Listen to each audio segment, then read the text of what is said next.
Oi, crianças, tudo bem? Hoje a gente vai abrir história na página 20. E hoje nós vamos falar sobre o Segundo Reinado, que durou entre 1840 a 1889. O golpe da maioridade iniciou no Segundo Reinado, ao colocar o Dom Pedro II como imperador do Brasil. Nesse período, o Brasil estava se consolidando como uma nação. E nele ocorreram diversas mudanças de grande importância para o Império Brasileiro.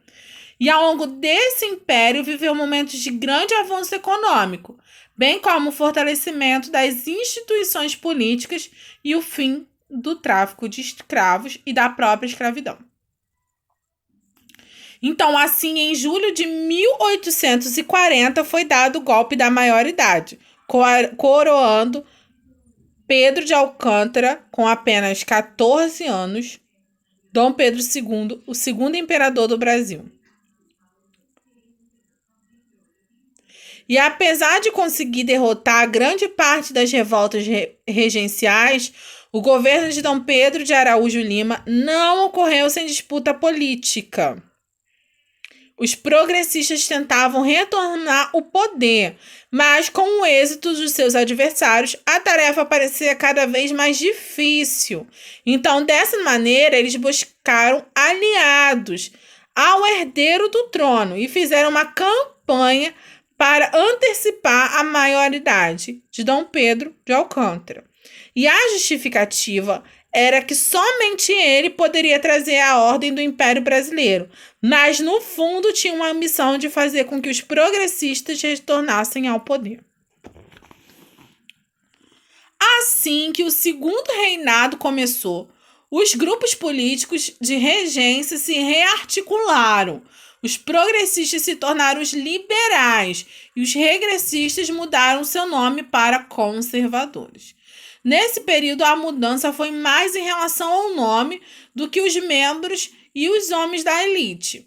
Esses grupos se enfrentaram nas urnas pela primeira vez em 1842, em uma eleição marcada pela violência e pela fraude, que ficou conhecida como eleição do cacete.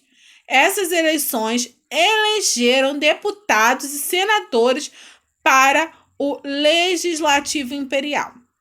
Em relação ao poder executivo, o imperador continuava sendo chefe e podendo utilizar o poder moderador. Enfim, só no ano de 1847 criou um cargo de presidente do Conselho de Ministros, que era responsável por nomear os ministros do Império.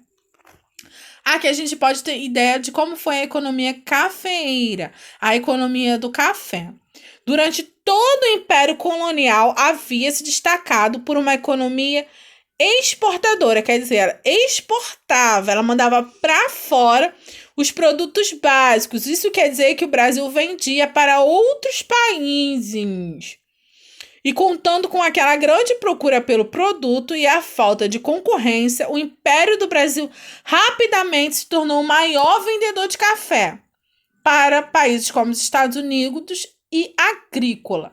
Então, ele se tornou o principal fornecedor.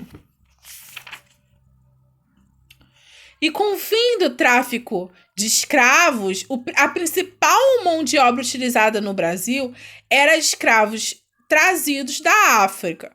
Como isso não podia mais ocorrer, como era feito o trabalho? Como a escravidão era um mercado muito lucrativo, pouco se alcançava em seu fim no Brasil. Na década de 1830, os ingleses começaram a vigiar a costa da África e apreenderam navios que transportavam escravos, mas mesmo assim o tráfico continuava para o Brasil. Esse tráfico só foi proibido em 1850, com a Lei de Eusébio de Queiroz, em resposta à pressão inglesa para o fim do comércio.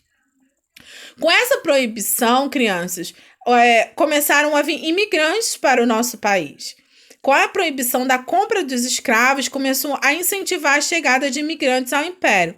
A ideia é que esses imigrantes fossem europeus pobres e servissem de mão barata.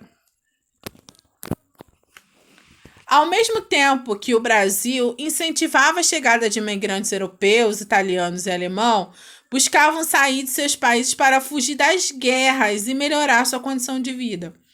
Foi assim que o Brasil recebeu muitos imigrantes italianos, sobretudo em São Paulo e na região sul do nosso país.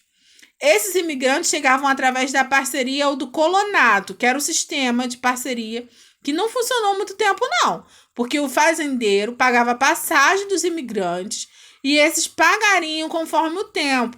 Só que com um salário muito baixo, eles nunca conseguiam pagar o que eles estavam devendo. A Guerra do Paraguai ocorreu em 1864 até 1870. E ela foi o maior conflito armado aqui na América do Sul. Nele se envolveram o Brasil, a Argentina e o Paraguai. A batalha durou 6 anos e deixou um número de pessoas mortas em combate ou por doenças. O principal motivo desse conflito, crianças, foi a disputa pelo comando da região. Principalmente Brasil e Paraguai disputavam a navegação dos rios ao sul do continente. Contudo, o início da guerra se deu quando as tropas paraguaias invadiu o Brasil e a Argentina. Isso ocorreu porque a economia paraguaia estava em expansão e seus produtos serem vendidos pagavam uma grande taxa ao país vizinho, até chegar ao oceano, já que o Paraguai não tem oceano.